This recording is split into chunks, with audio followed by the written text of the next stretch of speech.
Muy buenas tardes a todos y todas. Muchas gracias por la invitación.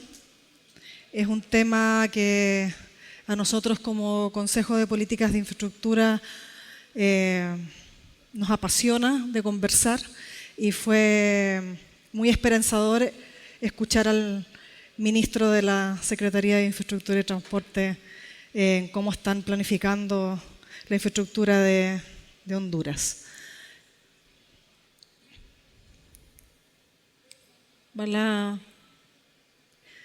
Bueno, quisiera contarles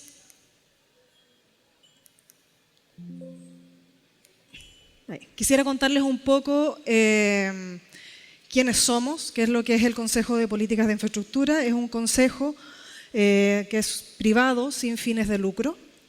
Y nuestro objetivo es proponer a los gobiernos políticas de largo plazo para hacer seguimiento de estas políticas y poder fomentar mejores prácticas para el desarrollo de infraestructura.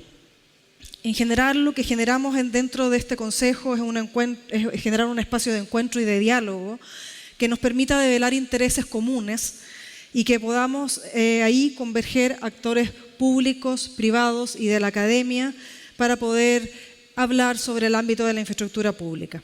Entendemos así que el diálogo es una herramienta de protección de la democracia y una generación de un futuro compartido.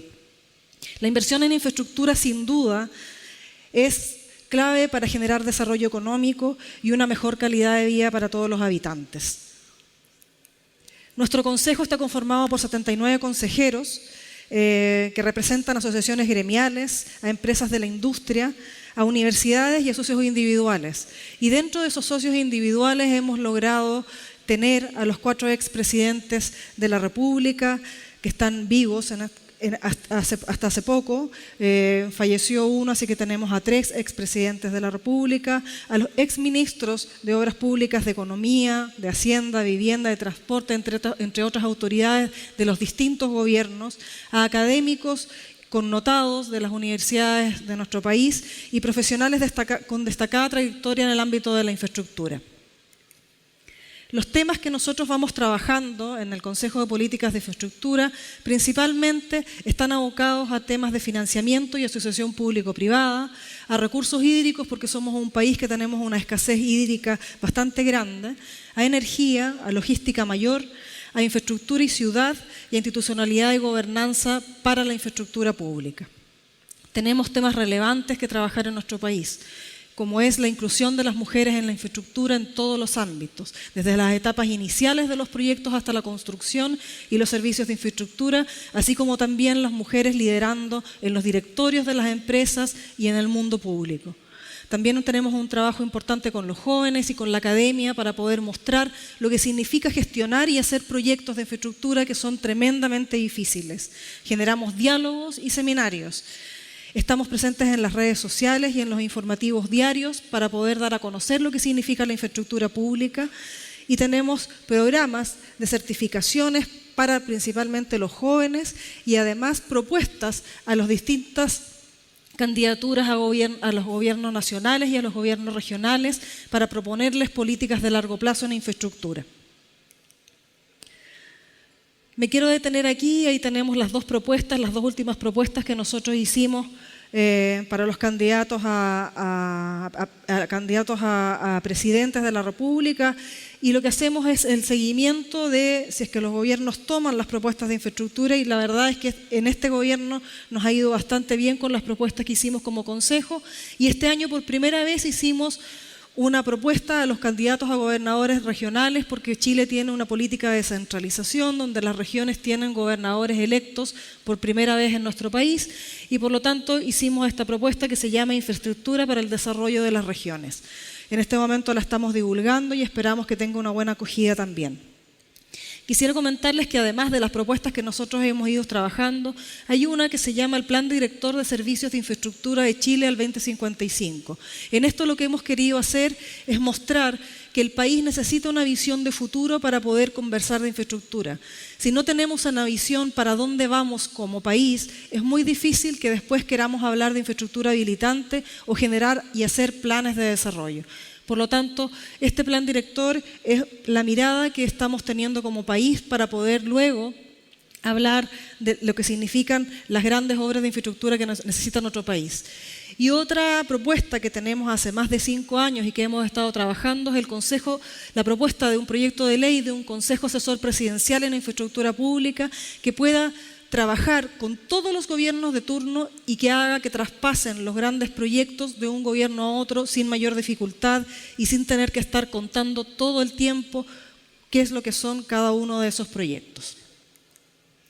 Con respecto a la asociación público-privada en nuestro país, quisiéramos compartirles un poco cómo fue y ha ido funcionando la asociación público-privada en Chile. ¿Cómo partió la asociación público-privada en nuestro país? Partió por una necesidad del Estado de poder hacer más infraestructura. ¿Cómo podíamos hacer más infraestructura si los recursos eran escasos? Fue a través de pedirle a los privados que pudieran expandir la carretera panamericana, la Ruta 5 para nosotros, y que pudieran expandirla a través de financiamiento privado y que así el Estado pudiera liberar recursos con inyección de este financiamiento a través de los privados. Estos fondos entonces empezaron a quedar disponibles y entonces el Ministerio de Obras Públicas pudo generar infraestructura en caminos secundarios y en otras obras necesarias para el país. ¿Qué obras tenemos nosotros concesionadas en nuestro país? Son obras sanitarias, donde tenemos más del 98% de cobertura en servicios sanitarios, tanto en agua potable como en alcantarillado, en telecomunicaciones, en energía y principalmente en concesiones de obra pública. Tenemos 3.500 kilómetros de carreteras que están concesionadas, tanto en carreteras urbanas como en interurbanas. Además tenemos hospitales, centros penitenciarios, infraestructura urbana y los aeropuertos en Chile que están concesionados. Algunas lecciones que quisiéramos compartir con ustedes son que las concesiones son una forma efectiva de financiar los proyectos por parte del Estado para entregar mejores servicios a la comunidad, pero estos deben ser partes de una cartera y deben además obedecer a una visión de desarrollo. Tenemos que tener una visión de futuro y tener una cartera de proyectos para poder empezar a hablar de concesiones seguras y que puedan dar continuidad en el tiempo. Además, debemos tener claro que las iniciativas privadas pueden ser incluidas en la cartera de los estados en la medida que creen valor a la infraestructura nacional, que aporten a los territorios y que aporten a soluciones que son difíciles de implementar por el Estado. Además, optar por dar en concesión un proyecto es importante, pero debe obedecer a criterios que deben estar definidos, a criterios que deben estar comprendidos y que deben ser valorados por todos y todas. Estos criterios deben obedecer a urgencias que tenga el Estado y que por lo tanto los privados puedan asumir con mayor celeridad porque se saltan los procesos administrativos que son bastante largos en el Estado, por la carencia de recursos públicos, ya que el financiamiento privado y refinanciamiento a largo plazo es vía tarifas que van obteniendo los privados, por el valor de dinero, porque tenemos que entender que la inversión privada es costo eficiente, al revés de lo que significan las inversiones del Estado, que son puntuales y no las pueden ir invirtiendo a futuro. Y también tenemos que tener en consideración la disposición a pagar, y por eso hablábamos de criterios que deben ser comprendidos, porque la disposición de pago es distinta en cada uno de los territorios, y eso debe ser conversado desde la base de los proyectos que vamos generando. Otra parte es el diseño de los proyectos, que debe ser asumido como responsabilidad del Estado. No la ejecución del diseño, pero sí la forma en que queremos hacer los proyectos. Esa forma y la solución que queremos dar, por lo tanto el levantamiento de necesidades que se hizo desde el territorio, debe ser hecho por el Estado y no por los privados. No se le puede entregar esa responsabilidad a los privados, porque después es muy dificultoso poder ejecutar los proyectos y desarrollarlos en los territorios. Son decisiones de Estado que ejecutan luego los privados. Los emplazamientos también tienen que estar definidos por el Estado, la habilitación de los terrenos, si es que hay expropiaciones, Y principalmente los permisos ambientales o los permisos de otras instituciones deben estar asumidas y deben ser trabajadas por el Estado. Darle esa responsabilidad a los privados hace solo que se demoren más los proyectos. Tiene que haber entonces una licencia social, un control en la construcción y un control en la operación y en la servicialidad que tenemos de los proyectos. Cuando nos vamos a la asignación de riesgos eficiente hacia el sector privado, debemos entender en general que el Estado debe entregar riesgos conocidos. Eso significa que el financiamiento debe saber el privado para poder invertir que va a ser de plazo fijo o va a ser de plazo variable, eso debe tenerlo claro. Debe saber cuáles son las características y cuándo va a poder construir. ¿Cómo va a ser la operación? Si va a tener alguna conversación con el Estado o no. Operación eficiente. Resiliencia, ya lo hablaban varios de los que hablaron antes que yo. La resiliencia es muy importante para poder operar los proyectos de infraestructura, porque en general los proyectos de infraestructura demoran mucho tiempo. El cumplimiento de las normas y los acuerdos comunitarios. Es muy importante que tengamos que cumplir al menos con las normas ASG que involucran una responsabilidad ambiental, social y de gobernanza de las empresas y también por parte del Estado. Proponer soluciones a las diferencias que sean no previstas. Son los contratos contractuales en donde vamos teniendo situaciones que si no están previstas, como por ejemplo lo que sucedió en la pandemia, debemos tener de alguna manera la flexibilidad para poder generar esas controversias y que no veamos empresas que se van a la quiebra porque el Estado no les paga los proyectos con situaciones tan graves como lo que sucedió en la pandemia.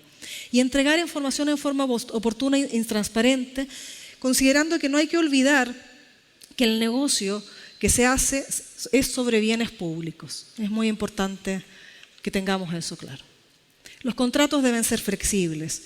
Tenemos que tener revisiones programadas. Los proyectos son de tan largo aliento que muchas veces cuando uno levanta una necesidad y estamos en el año 1 y vamos a construir en el año 10 o en el año 15, el territorio ha cambiado. Por lo tanto, los contratos tienen que ser flexibles, tienen que tener posibilidad de poder ser conversados y que no demoren otros 15 años en poder hacerse cuando hay algún cambio. Pero en general las normativas no lo permiten. Por lo tanto, tenemos que ir trabajando en normativas flexibles. Además, tenemos que tener mecanismos eficientes de resolución de controversias y también de poder anticiparnos a las controversias y no estar siempre resolviéndolas cuando suceden.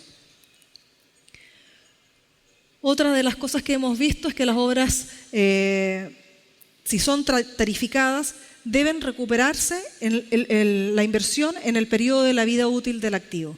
Si un empresario quiere invertir en un proyecto para hacer asociación público-privada y el proyecto tiene una rentabilidad en 20 años, en esos 20 años tiene que recuperar su inversión. Es lógico, pero muchas veces no sucede, por lo tanto esta claridad debemos tenerla. Y los criterios de fijación de tarifas deben ser conocidos y aceptados por todos. No podemos irlos cambiando en el tiempo. Desde que partimos deben ser criterios que deben ser aceptados. Y por último, tiene que haber una institucionalidad pública dimensionada para el desafío de la asociación público-privado, de las concesiones, como queramos llamarla. En Chile lo que hicimos fue crear una ley de concesiones de obra pública y incluirla para que fuera direccionada en el Ministerio de Obras Públicas, aquí sería la Secretaría de Infraestructura, que se generara un consejo de concesiones de carácter consultivo para poder prever y generar esta flexibilidad de que les hablaba y tener un panel técnico de concesiones que solucionara las controversias con los abogados de mayor nivel y de conocimientos en infraestructura. Y estamos en proceso de una propuesta de crear un consejo de infraestructura nacional que asesora a los gobiernos de turno y que pueda ir también contando toda esta historia de lo que significan las concesiones y la asociación público-privada en nuestro país. Ahora, un poco con el título de este seminario y a lo que me invitaron es a hablarles un poco de lo que significa la infraestructura estratégica en nuestro país y cómo la hemos ido trabajando. ¿Qué es lo que vemos nosotros y lo que sucede con la infraestructura? La infraestructura genera actividad y genera empleo. Eso es la base de lo que podemos generar en los países, en toda Latinoamérica. Pero ¿qué es lo que sucede además? Que despliega potencialidades y que mejora la ocupación del territorio. Cuando nosotros generamos mejores caminos, vamos a de todas maneras poder trasladar, si es que tenemos una zona agrícola, trasladar los productos en un menor tiempo y seguramente no vamos a tener que tener estaciones de transferencia si es que tenemos que, por ejemplo, trasladar productos que son congelados, no tendríamos que tener camiones de grandes envergaduras o con grandes tecnologías, sino que podríamos transferirlos más rápido. Necesitamos que las ocupaciones de los territorios sean de mejor manera. Generamos así las bases de un crecimiento que sea más equitativo y además que sea más sustentable. La infraestructura también ayuda a superar las brechas. Las brechas son infinitas con la infraestructura. ¿Y qué es lo que hacemos? Generar mayor equidad en las zonas urbanas, en el campo de la ciudad, generar mejores infraestructuras de servicios básicos, entre otros. Y ahí la pregunta es, ¿la infraestructura habilita el desarrollo? Sí, la infraestructura habilita el desarrollo. Y lo puede hacer con proyectos 100% públicos, pero también lo puede hacer con proyectos de asociación público-privada. Y eso es lo interesante de la conversación que podemos tener. Sin embargo, el sector privado no resuelve los problemas de la infraestructura por sí solo, no lo puede hacer. El Estado podría hacerlo, pero los recursos son tremendamente escasos y sabemos además que las brechas son infinitas, principalmente en los países de Latinoamérica. Entonces, aquí, ¿qué es lo que debemos mirar? Un poco, ya otros también lo han hablado, pero el cambio climático ha alterado profundamente en cómo se desarrolla y se opera la infraestructura en el mundo. Tenemos cada vez más eventos climáticos extremos, por lo tanto la infraestructura tiene que ser vista de una forma distinta. No podemos hacer la infraestructura como la hacíamos hace 50 años atrás.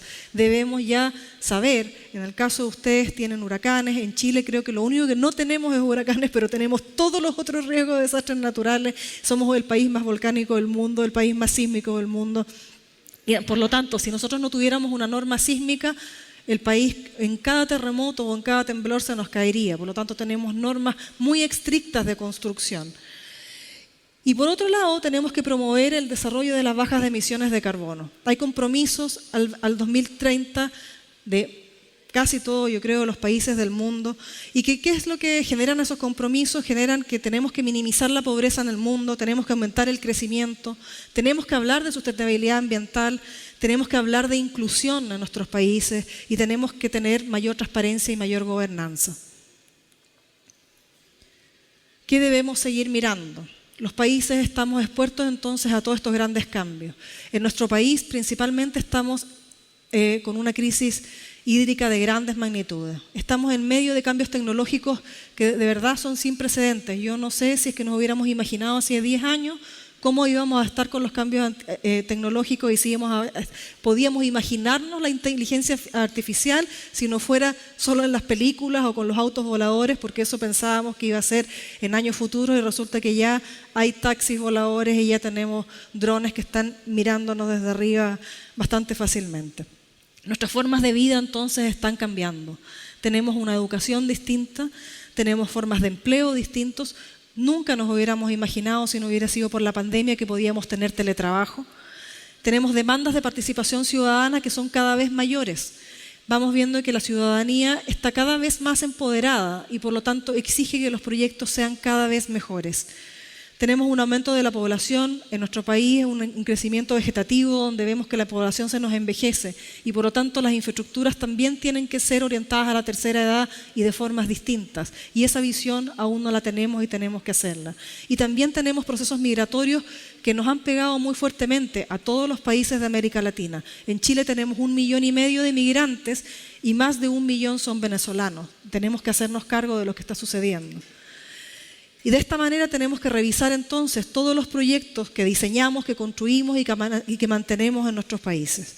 ¿Cómo lo podemos hacer? Monitoreando, previniendo, planificando y educando principalmente a nuestra población en lo que significa generar infraestructura. Por lo tanto, ¿por qué es importante la planificación estratégica? Porque el largo plazo lo debe mirar el Estado, porque las señales de mercado son siempre cortas, porque el Estado tiene que estar viendo y trabajando en las brechas, ya lo decía el ministro aquí de la Secretaría de Infraestructura y Transporte, tiene que estar mirando y poder solucionando tanto lo que venía del gobierno anterior como lo posible que pueden hacer en el gobierno. Por lo tanto, estarle siempre echando la culpa al gobierno anterior y tratando de hacer algo es un poco, no sé, yo creo que sin sentido. Entonces, por lo tanto, lo que tenemos que hacer y tratar entre la sociedad civil, entre las empresas, los gremios, el mundo público y la academia es poder tener una mirada de desarrollo. Y en eso sí podemos ayudar a estos gobiernos que son tan cortos y de 4 años. Entonces, ¿qué es lo que podemos hacer cuando la infraestructura demora mucho tiempo en materializarse para poder generar este desarrollo y mejorar la calidad de vida? Creemos que es desde levantar las necesidades del territorio, planificar, pero lo primero que debemos hacer es tener una visión de futuro compartido, saber hacia dónde van nuestros países y hacia dónde van nuestros territorios. Luego de eso, debemos tener una planificación estratégica. Después de eso vienen los planes de cada uno de los servicios públicos, de cada una de las instancias gremiales o de cada una de las empresas, y luego obviamente se ejecutan los proyectos. Para eso nos hemos dado cuenta de cosas que debemos mirar y que nos pasan a todos. Trabajamos siempre en silos. Cada uno hace su proyecto, cada uno trabaja su cartera de proyectos. Estoy segura que aquí, igual que en Chile, cada ministerio hace su planificación, pero no conversa con el ministerio de al lado y tampoco conversa con el territorio de al lado. Y por lo tanto podemos crear un hospital que no tenga caminos y por lo tanto las personas no puedan llegar. O podemos crear centros cívicos que generan mayor congestión que lo que puede hacer el desarrollo y potencial de unas tremendas infraestructuras y que podían ser muy armoniosas. En nuestro país nos ha pasado enormemente eso. Creamos en una región que tenía una necesidad infinita de un hospital. Lo logramos hacer en corto tiempo, pero resulta que no tenían cómo llegar. No habían formas de llegar, entonces se tuvieron, después de hacer el hospital, dijeron, había que hacer los caminos. Y para hacer los caminos se demoraban 10 años en poder llegar al hospital. Esas cosas suceden, por lo tanto ponernos de acuerdo creo que es bastante, que es como de perogrullo que podamos hacerlo. Eliminar las fallas de coordinación.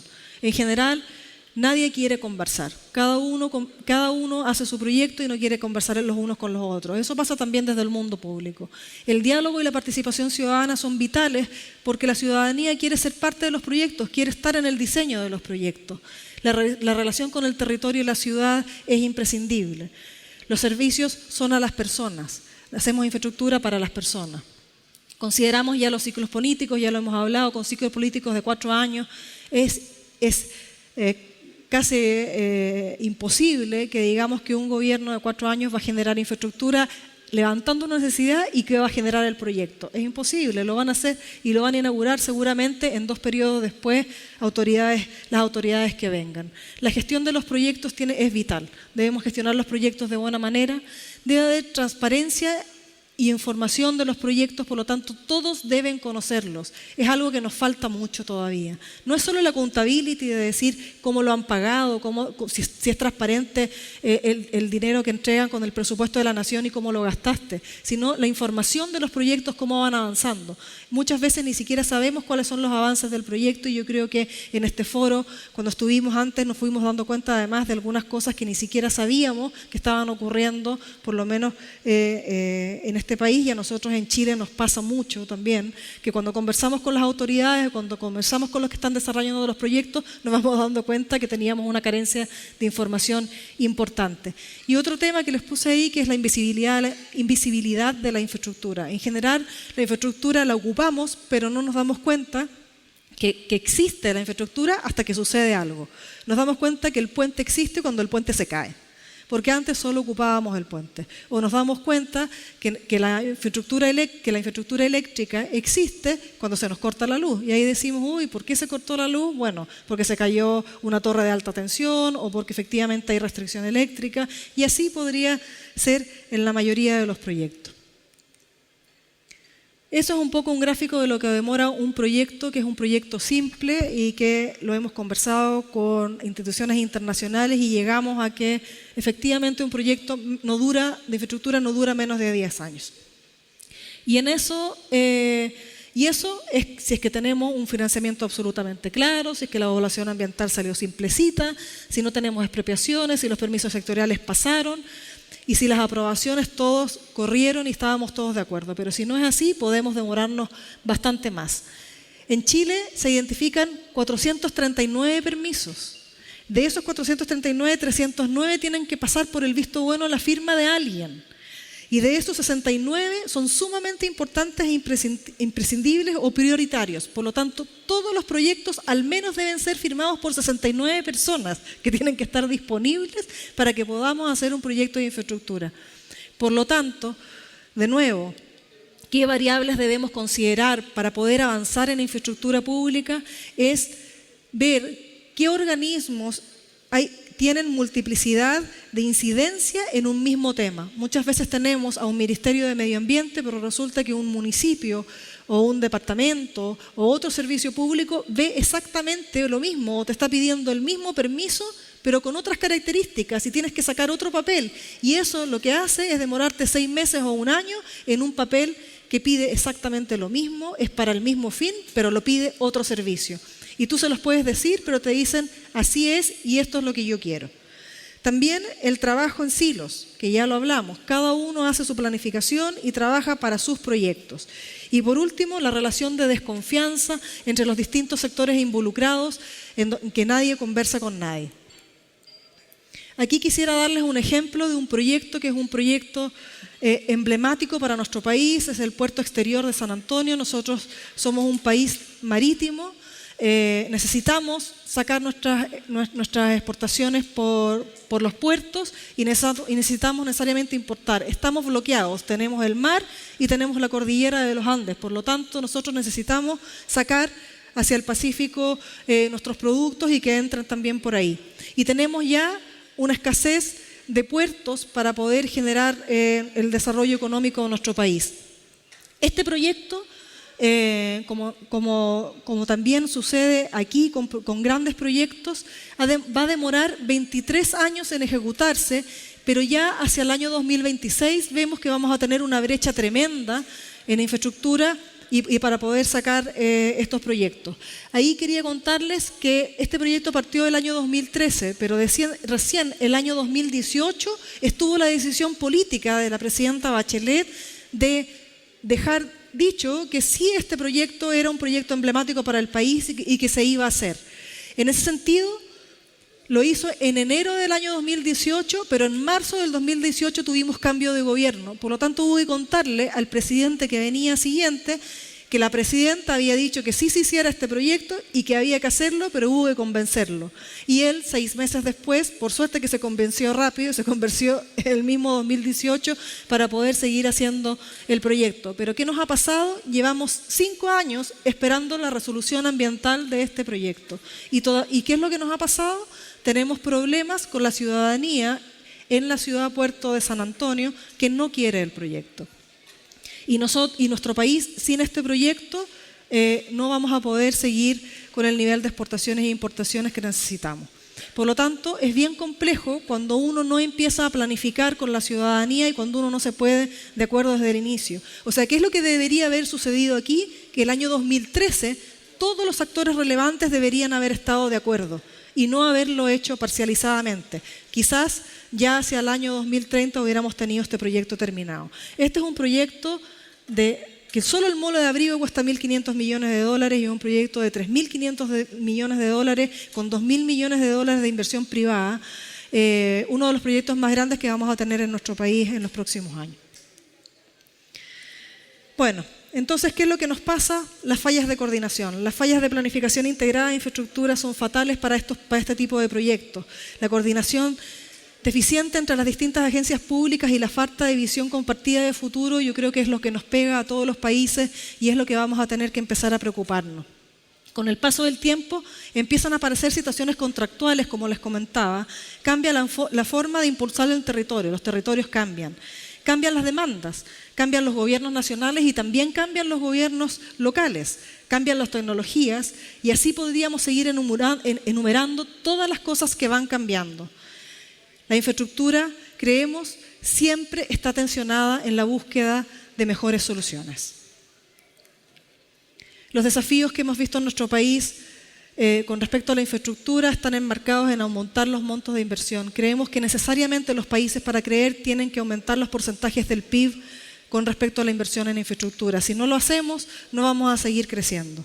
La sustentabilidad y el medio ambiente son muy importantes. La planificación estratégica es lo relevante para poder generar infraestructura de buena calidad. La gobernanza y la institucionalidad, la gestión, la participación y la cooperación. Las áreas de infraestructura que nosotros vemos en nuestro país prioritarias y que cada país debería verlos porque tenemos que focalizar en las infraestructuras prioritarias, en el caso nuestro es la infraestructura urbana, los recursos hídricos porque tenemos esta crisis hídrica gigantesca, la logística, la conectividad digital y la electrificación en cuanto a la descarbonización. Pero también tenemos que ver las formas de financiamiento. El gasto público siempre de los ministerios va a ser escaso y va a crecer en la medida de lo posible, pero siempre crece a márgenes bastante pequeños. Por lo tanto, las concesiones o la asociación público-privada es una forma de poder financiar los proyectos o también los proyectos desde el sector privado puro. Hay nuevas formas también que hemos ido viendo en el mundo de financiamiento. Infraestructura por impuestos, ya lo está haciendo Perú y les ha ido bastante bien. El pago por disponibilidad lo hace el Reino Unido. Los aportes no reembolsables que los estamos haciendo específicamente en el sector inmobiliario en Chile, que significa que el sector inmobiliario construye un conjunto de viviendas y el Estado subsidia los servicios básicos y, por ejemplo, las accesibilidades, se concentra en que llegue el transporte a esos conjuntos habitacionales, etc. Y además la securitización, palabra difícil, pero que son instrumentos de deuda que han podido ir ocupando y las hemos ido ocupando en nuestro país, que permiten que en el fondo las empresas puedan ir generando instrumentos de deuda con los bancos y puedan así poder seguir proyectando sus proyectos.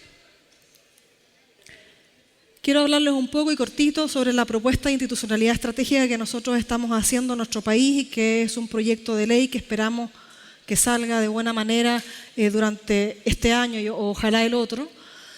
Esta institucionalidad se basa en buenas prácticas que pudimos identificar en diversos países, en la importancia de la planificación estratégica y del asesoramiento de expertos a los gobiernos de turno para poder generar una mejor entrega de servicios y optimización de la infraestructura. Se necesita que veamos los proyectos en el largo plazo y que puedan ir traspasando los gobiernos. Nos basamos en algunas experiencias, entre ellas de Australia, de Canadá, del Reino Unido, de Nueva Zelanda, pero también de algunos países de Latinoamérica que ya los están tomando. Y así, la creación del proyecto de infraestructura en Australia, creada en el 2008, nos hizo mucho sentido y hemos trabajado durante 3 años con ellos que nos han estado ayudando a poder hacer esta propuesta de nueva gobernabilidad. ¿Qué es lo que proponemos? Que asesoren a las presidencias de la República y a los ministerios relacionados en infraestructura, que planifiquen según los objetivos país y regionales, que elaboren una política nacional estratégica de infraestructura que tenga un enfoque de largo plazo, desvinculado de los ciclos políticos, que evalúen periódicamente los proyectos, que validen las demandas de infraestructura desde los territorios y que el plan de infraestructura estratégica pueda servir a los ministerios de Hacienda o ministerios de Economía para poder generar sus presupuestos de los años siguientes. Lo que proponemos es que este consejo sea una entidad distinta a las entidades ejecutoras, que no dependa, en el caso de nosotros, del Ministerio de Obras Públicas, ni de Vivienda, ni de Transporte, sino que sea una entidad distinta, independiente, que tenga un consejo, y este consejo, lo importante de este consejo y que proponemos es que sea un consejo que sea validado por el Senado o por el Congreso de la República. Por lo tanto, eso permite también que tenga una transversalidad política y que los consejeros vengan tanto del sector público como del sector privado y de la academia. Por lo tanto, todos estén representados en este consejo. Y que esta entidad tenga también una secretaría técnica independiente con presupuesto propio para que pueda generar los proyectos de infraestructura. Aquí mostrarles un mono que no se entiende nada, pero el del lado izquierdo es cómo funciona en este momento en nuestro país. Nadie habla con nadie. Cuando quiere hablar el Ministerio de Obras Públicas con el Ministerio de Transporte, tiene que darse 3 vueltas para poder llegar a uno, le piden a otro, y lo que proponemos está al lado es generar un orden, generar un plan estratégico de infraestructura nacional donde los organismos transversales como los ministerios de Hacienda, Economía, Medio Ambiente o que hacen las evaluaciones sociales de proyectos estén coordinados con un nivel de presidencia de la República y que todos los ministerios ejecutores hacia abajo hagan sus proyectos cuando les corresponde, cuando les entregas la cartera y les dices, pero antes haya estado planificado y haya tenido esta planificación estratégica. Me fui. Quisiera hablarles, y para terminar, de lo que significa la confianza para alcanzar el desarrollo. Creo que es sumamente importante contarles. Yo estuve hace, yo creo que 1 mes y medio en un congreso de infraestructura y transporte en Santiago, y fue un profesor de la Universidad de Nueva York a contarnos cómo veían ellos la gobernanza y la institucionalidad. Principalmente era en desarrollo logístico, no estaba asociado a infraestructura, era en desarrollo logístico en la ciudad de Nueva York. Y fue bien impresionante, porque uno pensaría que en Estados Unidos o en Nueva York tienen todo resuelto, y lo que nos contó era lo mismo que nos estaba pasando en Chile. Y le robé esta lámina, que no es mía y que se las quiero compartir un poco, porque tiene que ver con cómo pensamos unos de otros. Y un poco lo que él nos decía es que la academia, las universidades, lo que piensan del sector público, dicen, el sector público solo está interesado en temas políticos, no reconocen el valor de la academia, no nos dan tiempo ni fondos necesarios para hacer investigación. ¿Qué es lo que piensa la academia del sector privado? Solo están interesados en hacer dinero, no quieren compartir los datos, no les interesan las externalidades de sus actividades, no reconocen nuestro valor, no les interesa la investigación. ¿Qué es lo que piensa el sector público del sector privado? Solo están interesados en hacer dinero. No comparten datos, no les interesan las externalidades, no responden a las regulaciones. ¿Qué es lo que piensa el sector público de los académicos? No están interesados en responder los problemas de la vida real, no son prácticos y realistas, se tardan mucho tiempo en acabar sus investigaciones, no entienden las restricciones políticas, se creen que son los que saben más. ¿Qué es lo que piensa el sector privado del sector público? No saben de la realidad de la economía y los mercados. No entienden las necesidades del sector privado, no reconocen la contribución del sector privado, implementan leyes y regulaciones que solo nos crean problemas. ¿Qué es lo que piensa el sector privado también de los académicos? Quieren tener acceso a los datos, que son confidenciales. No están interesados en resolver los problemas de la vida real, no son realistas, se tardan en acabar sus investigaciones y se creen que saben más que nadie. No sé si les hace sentido a ustedes, pero en el caso de Chile a nosotros nos cayó así. Era exactamente lo que nos pasa. Bueno, de eso les quise hacer esta lámina y este cuadro. Yo creo que es absolutamente un engranaje de confianza el que el sector público, la academia y el sector privado piense en infraestructura, y siempre considerando que la principal base es la ciudadanía, porque la infraestructura es para trabajar en la calidad de vida de las personas. Para eso por eso es que son servicios de infraestructura. Por lo tanto, yo no sé si les hace sentido, pero yo creo que las percepciones erradas de otros generan barreras de colaboración. Y por lo tanto, hay que conocerse mejor. Yo creo que lo que les decía de lo que pensaban unos de otros, estamos bastante equivocados porque estamos casi pensando exactamente lo mismo. ¿Y qué tal? Entonces, les dejo esa pregunta. Si empezamos a hacer las cosas un poquito distintas, si empezamos a pensar que la colaboración es una forma de resolver las cosas, ¿qué tal si pensamos que hay algunas herramientas como las relaciones permanentes basadas en la confianza, como promover el diálogo, esto que estamos haciendo ahora, dialogando, como generar institucionalidad y gobernanza orientada a romper los hilos, como les contaba yo con la propuesta que tenemos como Consejo de Políticas de Infraestructura en Chile? Para terminar, les dejo esto que creo que es sumamente importante. Si tenemos un mejor mapa, una planificación estratégica de la infraestructura para los desafíos de hoy y del futuro, sabremos dónde vamos a construir los puentes, dónde tenemos que tener mucho cuidado y cómo vamos a llegar seguros a ese destino que queremos en los próximos 30 o 50 años. Así es el futuro compartido que necesitamos y es el resultado del camino del diálogo. Muchas gracias.